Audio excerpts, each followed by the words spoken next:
What we thought would be a trip of a lifetime has turned into life with no expiry date as of yet. After sailing around the world for the past 8 years, we're currently on the last leg of our first circumnavigation. Yes, that's confusing. First circumnavigation? How many are there? But if that wasn't enough of a challenge, we wanted to see if we could do it with 2 little stowaways.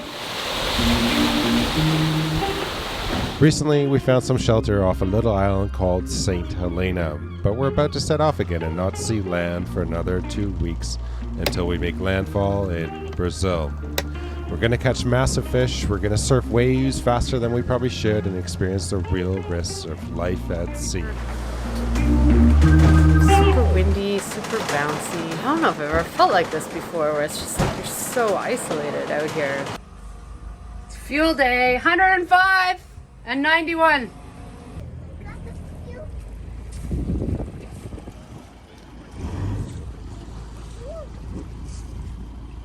Good morning. Good, how are you guys?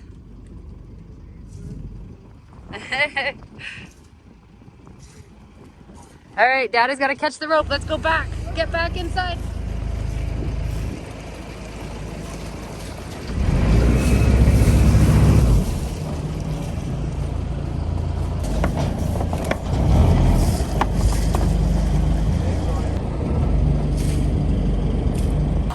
I have to say, I think this is the best setup we've ever had for fuel delivery service ever. It is awesome. These guys have it down. There's a little generator that for pumping the fuel, and then they've got a great fuel tank that they can lift in and out of the fuel barge, and it's like all self-contained and actually, like, I don't know, it's awesome. We burned a lot of diesel coming here from Cape Town because we're trying to outrun a front. And then it's been really cloudy as well, so we've been charging with this engine in particular, running our alternator. I think that's good. I don't know. We burn a lot of diesel sometimes, and you know, I think we'll continue to burn a lot of diesel. It's just part of passageway. All right, next side. Yeah.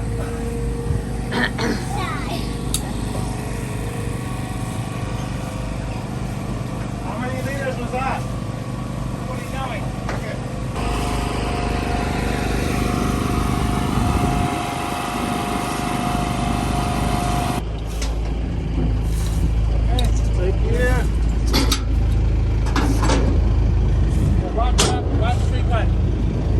Thank you.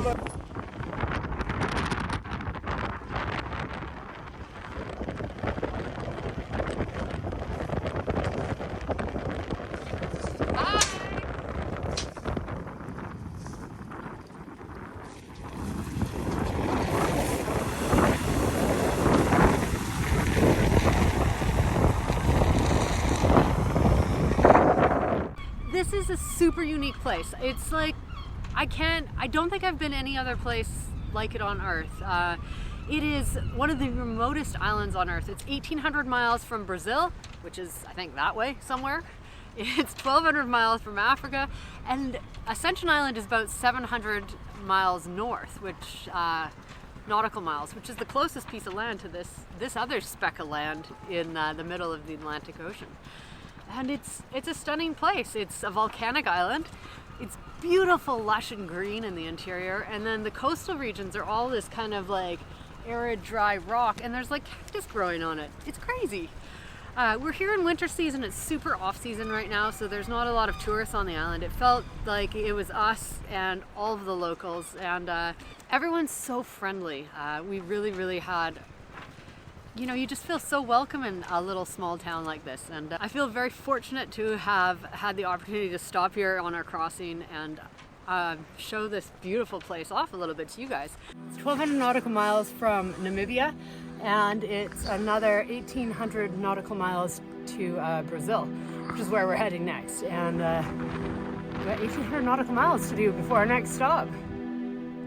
A comment resonated with us deeply recently. I read along the lines of, "You just had an unbelievable sail from South Africa. Now you ascend mountains with your children on your backs. Isn't the safety of the anchorage enough?" He's heavy. Oh. It got me thinking, why do anything in life? Why bother getting out of bed? Why bother waking up? And on the other extreme, why bother sailing around the world? The clouds have cleared. You can see the town behind me and Blue Hill. And then down over there is the ocean. That's towards our boat over that way. And it goes all the way around.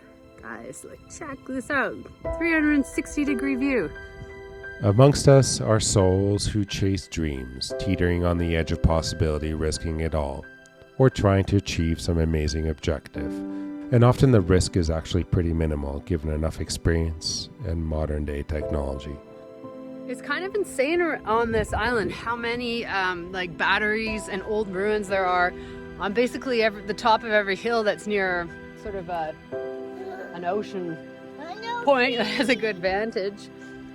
There's a ruin of either a signal hill or a battery or something. I don't know. I have no idea what this one is. Each of us has a role to play on this earth. Each of us brings a gift to this world, whether it's the friendly bank teller or those sailing around the world. Are you testing out your next, passage? I got rid of the Elvis chops and thinking about the next one. Dude, the chops were outrageous. Our role, our calling, is to stretch the imaginations of those on the other side of the screen and to show you just a little bit of what your own wildest dreams might be like. It's funny because we were like, we're just going to leave on Tuesday because it's just a big ocean. But we were looking at weather last week and it was meant to be 30 knots on Monday, Tuesday. But we'll have to look at the forecast now and maybe not leave so soon. I'm the only one who doesn't have a rod. So I guess I'm the supervisor. I don't know. Whoa! Why do they keep coming off? I think my hook's dull.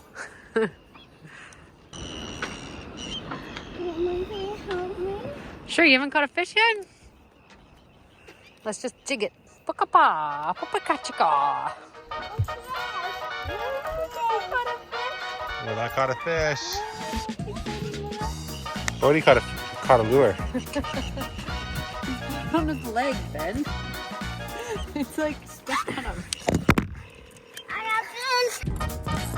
Whoa, he's worried. The big one.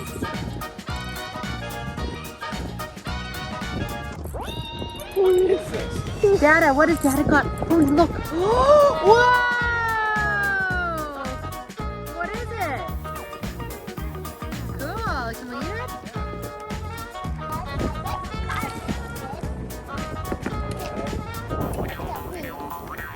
I was just doing last minute engine checks before we set sail and I found a coolant leak. Any leak is concerning to me aboard a vessel, especially when you're going across oceans. So I had a coolant leak at the top of this hose, so I just cut some of that off, put a new hose clamp on, and we're golden. And the other thing that I do is make sure that underneath my engines is super clean, because as soon as you do develop a leak, you can then tell how big that leak is, if there is a leak to start with, what kind of leak it is. Is it pink, like coolant? Is it diesel? Is it oil? Is it sail drive oil?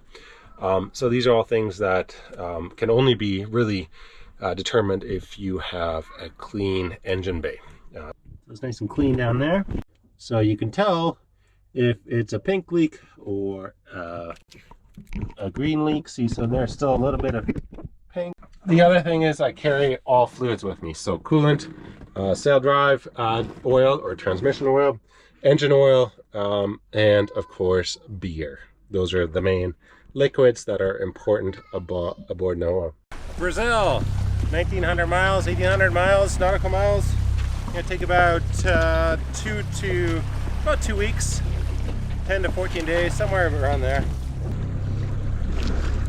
Can you forward on port?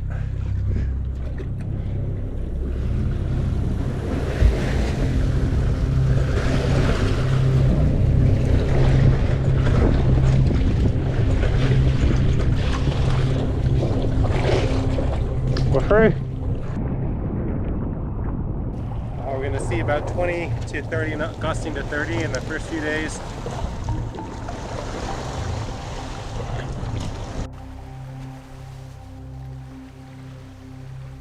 Lots of people wonder why we do this stuff. Set out to sea when we could be snug at home on a couch in front of the fire.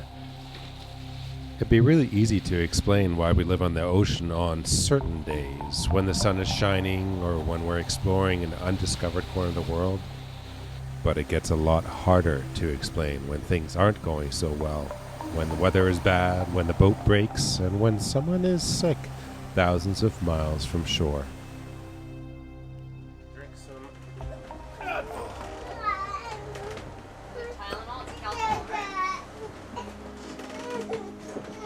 This is not a good way to start a passage. We have a little girl that has a slight fever. Bodhi had a fever about a week ago, but of course as soon as we set off on passage, the next kid gets sick. Okay, lean back. We got 14 days to go before we hit Brazil. So we're on day number 1. Not a good start. It's really uncomfortable too, just so everyone knows. It's like nasty out. So we found that there's a big chafe spot on our Genoa. I'll go show you. It's pretty bad. We had got a new seagull striker made for the front, and the Genoa is just rubbing on that. It's basically frayed through the whole UV covering on the bottom. So I'm gonna go put, where'd I put it?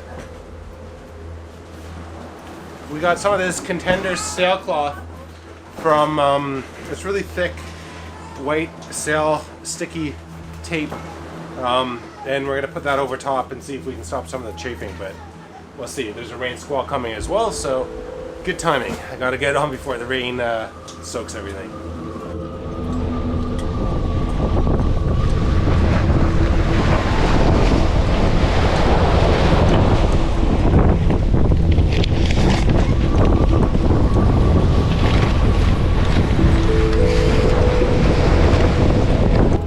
Big ones just don't stick that well. See if we can do a smaller one.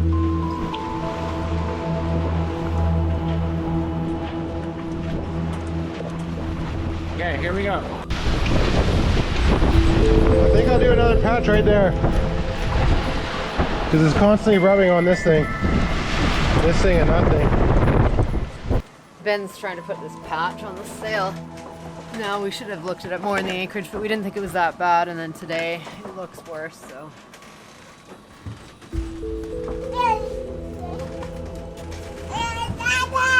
It's a pretty sunset. It's been kind of a horrible day.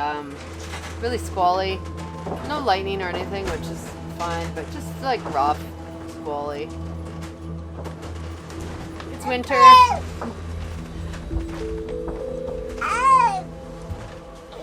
But cool. I don't expect tomorrow will be that much better. Did the best I could. I don't know.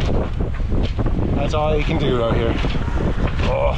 1:30 in the morning. Ben's should be up any minute, and it's been kind of an epic couple days. I don't think I picked up the camera once today. It's gusting up to 32 knots again. We're surfing down these giant freaking waves. The boat's veering all over. Autopilot's hanging in there. Sails are hanging in there. People are hanging in there. But you sit there in the middle of the night sometimes when your little baby girl has a fever. I kind of wonder what the hell you're doing. We're out here in the middle of nowhere with nobody. I haven't seen another boat since we left St. Helena. And sometimes it just seems crazy. I don't know if I've ever felt like this before, where it's just like you're so isolated out here. Usually we're closer to land, I suppose. I mean, we are crossing the Atlantic Ocean now. But it's not like scary out there. I'm not scared of the conditions. It's just, I don't know. It's just kind of hit me tonight. Like, freaking, like it's alone out here, and we're surfing down these giant waves, and this boat is tiny. It's crazy. There's nobody around here. Nobody anywhere. We have a long ways to go, and there's no way we could turn around now. It's upwind to St. Helena. Like, you kind of look and you think about it, and there's no turning back right now. There's no way we could make any ground heading upwind in these kind of conditions. It just wouldn't work. Let's climb down a bit. That's good. I'll end this episode with this, a question. If we didn't have adventurers, if we didn't have modern day explorers, if we didn't have video creators to show the far reaches of Earth, wouldn't it be a dull place? It would be a really dull place. Thanks for watching. We'll see you next week.